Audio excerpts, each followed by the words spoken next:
Sanibonani wengane kwethu ake nginibingelele ngiphinde futhi nginamukele le channel ehamba phambili inkezo mina kuveza untuthuko wakho mali bathi elasibona amagumede mhlabe emakuthi usemusha la khanzo phinde ngicela wenze short ya subscribe ungakhohlwa ukucomment nokulike kanjalo futhi ke nokushare ukukhona okukhulu kunakho konke wengane kwethu ake siqala phansi sidlula amasihluse amazwe enduduzo lapha nemndenini ke ekababa uShenge usokalisa lapha nomntana ewakaphinda ngene lapha kuzokumbule ukuthi ke namhlanje ebusuku kuseni ekusabalala izindaba zokuthi ke ubaba uShenge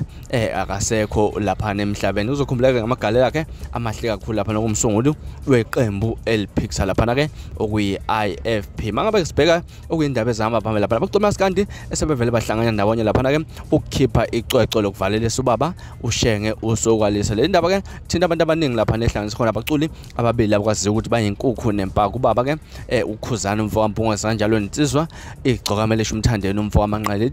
esisha lihlombe kakhulu lapha ke indaba ezinandi kakhulu esizibona zenzeke esizweni kaMaskanda mnanga kakhulu ke le ngoma lapha nibophela izizizwa ezifana nonto encane ubaba uKhuzani la ubaba ke umfiliseni umfo kaMagubane kanjalo ke nazo insizwa lapha nesithe ukusebenzisana nalo kule ngoma mhlambe ke thino lakho uvunga lolu daba bafethu ukwenza indaba ezimnandi kanjena nokuba ke kuhlangane nendaba esingekho mnandi ezibuhlungu ahlala mana comment section ungixoxele kabanzi ukuthi mhlambe luthino lwakho ngalolu daba mina ngaza ukuthi ngilasiboni sengiphuma kanjena ngiyakuthembisa unyaboya futhi kwenye video elandelayo ngesikhathi esilandelayo kwakho ukusubscribe nibe nosuku lumnandi ethanda khona.